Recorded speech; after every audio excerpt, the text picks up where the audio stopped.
melintasi kota itu. Di situ ada seorang bernama Zakius, kepala pemungut cukai, dan ia seorang yang kaya. Ia berusaha untuk melihat orang apakah Yesus itu, tetapi ia tidak berhasil karena orang banyak, sebab badannya pendek. Maka berlarilah ia mendahului orang banyak, lalu memanjat pohon ara untuk melihat Yesus yang akan lewat di situ. Ketika Yesus sampai ke tempat itu, ia melihat ke atas dan berkata, "Zakius, segeralah turun, sebab hari ini aku harus menumpang di rumahmu." Lalu Zakius turun dan menerima Yesus dengan sukacita. Tetapi semua orang yang melihat hal itu bersungut-sungut, katanya, "Ia menumpang di rumah orang berdosa." Tetapi Zakius berdiri dan berkata kepada Tuhan, "Tuhan, setengah dari milikku akan kuberikan kepada orang miskin, dan sekiranya ada sesuatu yang kuperas dari seseorang, akan kukembalikan 4 kali lipat." Kata Yesus kepadanya, "Hari ini telah terjadi keselamatan kepada rumah ini, karena orang ini pun anak Abraham, sebab Anak Manusia datang untuk mencari dan menyelamatkan yang hilang." Kemuliaan bagimu ya Tuhan, kemuliaan bagimu.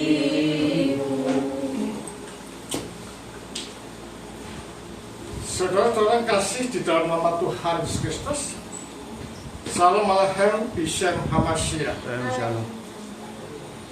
Selamat datang, kita beribadah ya, pada saat hari ini. Romo sudah begitu sehat, sudah tidak seperti kemarin khotbah yang guna. Kalau oke. Keselamatan tidaklah dapat diperoleh seperti membalikkan telapak tangan. Namun harus ada struggling, berjuang dan usaha dari kita untuk memperoleh keselamatan itu. Nah, keselamatan yang dimaksud di sini bukanlah kita terlepas dari mara bahaya, tetapi keselamatan ini adalah menunjuk pada penyatu tunggalan, menunjuk pada masuknya kita di dalam kehidupan Allah itu sendiri. Karena itulah kita tidak bisa mengatakan bahwa menjadi orang Kristen semuanya itu beres. Menjadi orang Kristen semuanya itu disediakan. Menjadi orang Kristen pasti kaya. Tidak, saudara. Karena konsentrasi kekristenan itu bukanlah pada jagat, tetapi konsentrasi kekristenan itu adalah menjadi makhluk rohani. Nah, untuk menjadi makhluk rohani sebagai tampilan bahwa kita sebagai gambar Allah, maka di dalam pikiran kita, di dalam batin kita, di dalam kehendak kita, dan lini kehidupan kita harusnya rohani. Nah, ketepatan Romo sedang membahas tentang teologi rohani. Nah, ini Paulus Zakius tentang rohani. Kita melihat bahwa ketika dia tahu bahwa Yesus sedang bersama dengan orang banyak, Zakius itu berbadan pendek, tidaklah mungkin dapat melihat Yesus. Di sini kita dapat melihat adanya perjuangan daripada Zakius untuk memanjat pohon. Dia harus memiak, menerobos orang banyak, sehingga dengan demikian dia bisa sampai pada pohon dan memanjat pohon ara. Di dalam teologi Alexandria, mengibaknya Zakius menuju ke pohon. itu adalah menunjuk pada adanya struggling, adanya perjuangan. Dia harus bertatapan dengan orang banyak. Bukankah ini seperti askeso atau apa yang diterangkan dalam Philokalia? Di dalam artian bahwa semua orang Kristen itu harus masuk di dalam perang kembang, harus di dalam pewayangan. Ketika seseorang masuk di dalam batin yang terdalam, maka yang ditemukan adalah kesalahan,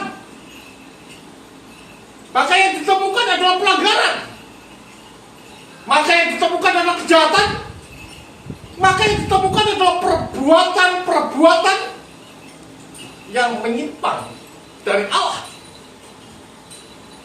Dan mereka merasakan ada kegelapan, kesendirian, dan ada raksasa di dalam batin kita yang terdalam. Ya, itu harus diperangi supaya dapat mencapai puncak sebagaimana Zakius, yaitu masuk dan naik ke pohon ara. Jadi kan demikian, untuk mencapai kesucian dan dapat melihat Allah, perlu adanya kesucian batin, perlu adanya kesucian pikiran, perlu adanya kesucian kehendak, perlu adanya kesucian langkah. Nah, kalau kita sudah seperti itu, maka kita dikatakan sebagai orang rohani atau masuk di dalam hidup rohani. Jadi dari sini kita dapat melihat bahwa hidup rohani itu bukan hanya sekedar atau sebatas pada kata, tetapi itu diimplementasikan pada pikiran yang bening, batin yang bening, kehendak yang bening, langkah yang bening. Jadi semuanya ini serba masuk di dalam takaran dan tingkatan rohani yang dalam. Maka dikatakan di sini, Yesus masuk ke kota Yeriko dan berjalan terus melintasi kota itu. Di situ ada seorang bernama Zakius, kepala pemungut cukai. Dia seorang yang kaya. Dia berusaha melihat orang apakah Yesus itu. Di dalam posisi keuangan, dia ini betul-betul the head, wealthy man. Dia orang kaya, tetapi di dalam kehidupannya, di dalam batinnya, ada kegundahan. Tentang apa? Tentang keselamatan. Ada kegundahan tentang apa? Tentang hidup baik. Ada kegundahan tentang apa? Tentang dapat melihat Allah. Jadi dari sini kita dapat melihat bahwa uang, kekayaan, mobil, dan lain sebagainya bukan merupakan fondasi yang kuat untuk dapat hidup suci dan sempurna di hadapan Allah.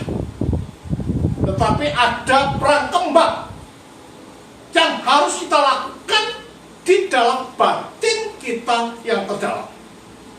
Maka dia katakan bahwa ya, tetapi yang tidak berhasil karena orang banyak. Apakah dia cukup berhenti di sana? Tidak. Sebab badannya pendek, maka berlarilah ia mendahului orang banyak. Kita dapat melihat bahwa untuk mencapai kesucian, mencapai kemurnian, mencapai hidup baik di hadapan Allah, tidak boleh menyerah, tidak boleh kapok dan terus berjuang meskipun harus menghadapi tantangan apapun di dalam kehidupan kita sebagai orang percaya. Seperti halnya Sakyus ini. Ada struggling, saudara. Jadi kalau kita menjadi orang Kristen, mau enaknya, tidak mau hidup beraskese, maka jangan pernah harap kita itu mendapatkan firdaus atau penyatu tunggal dengan Allah. Hidup orang Kristen itu adalah hidup beraskese, berjuang untuk melawan dada kita ini, melawan batin kita ini, melawan keegoisan kita ini, agar supaya Allah melalui rohnya memimpin, membimbing, menerangi, dan memberikan jalan yang terbaik di dalam kehidupan kita sebagai orang percaya. Dikatakan kebakar di sana. Ketika Yesus sampai ke tempat itu, ia melihat ke atas dan berkata, "Sakyus, segera turun." Lalu Sakyus segera turun dan menerima Yesus dengan sukacita. Ada hadiah yang didapat oleh Sakyus, bahwa dia ketemu Allah dan Allah menghendaki untuk tiba dan bertamu ke rumahnya. Jadi kan demikian jelas untuk mendapatkan kesucian, menemukan Allah harus dengan hati yang murni. Makanya dikatakan di dalam Matius bahwa orang yang suci hatinya, orang itulah yang dapat melihat Allah. Atas landasan ini berarti kalau demikian Sakyus ini mempunyai niatan yang murni, niatan yang bersih, niatan yang baik untuk menemukan Allah dan bertemulah dia. Nyata yang diwujudkan dengan Yesus Kristus itu. Ya, apa yang kudaki supaya aku perbuat bagi apa? Allah menghendaki bahwa Sakyus hidup dalam kesucian. Lalu Sakyus segera turun dan menerima Yesus dengan sukacita. Tetapi semua orang yang melihat hal itu bersungut-sungut, katanya ia menumpang di rumah orang berdosa. Jadi pandangan orang dengan pandangan Allah itu berbeda. Kadang orang hanya melihat penampakan muka, orang ini pemungut cukai, orang ini linteren, ya, lintah darat. Tetapi Yesus tidak melihat hal itu. Dia mengerti bahwa hatinya suci, hatinya murni, hatinya baik. Tidak peduli kata orang. Karena Yesus tahu bahwa ia Sakyus mencari dia. Atas dasar inilah, saudara, maka rahmat yang Allah miliki diberikan kepada Sakyus.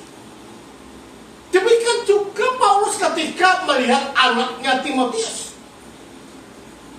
agar supaya tidak diremehkan oleh seseorang karena muda, maka di dalam hidup Timotius, di dalam kata-katanya, di dalam tindakannya, di dalam usahanya, harus benar-benar mencerminkan Allah, mencerminkan kehidupan yang baik. Seperti halnya Sakyus, ini adalah merupakan suatu landasan seseorang mendapat perkenan dari Allah. Jadi dari sini dapat melihat bahwa kehidupan kita ini selalu diarahkan oleh Allah untuk selalu dapat mewujudkan pribadi yang adalah gambar dan rupa Allah, mencerminkan Allah di dalam kata-kata, di dalam sikap, dan di dalam tindakan mencerminkan Allah. Karena di sanalah Allah akan berkenan dan Allah akan menempatkan kita sebagai terang dunia dan anak-anak Allah yang kekasih. Karena itu saudara, menjadi orang Kristen tidak semudah membalikkan telapak kanan dan mendapatkan keselamatan. Tidak mudah hanya dalam kata-kata, tetapi diimplementasikan di dalam sikap dan hati yang baik. Peganglah Kristus dengan kemurnian hati dan haraplah Kristus dengan kekuatan jiwa kita, karena di sana adalah keselamatan dan harapan bagi orang percaya. Kemuliaan bagi Sang Bapa, Sang Putra, serta Sang Roh Kudus. Amin.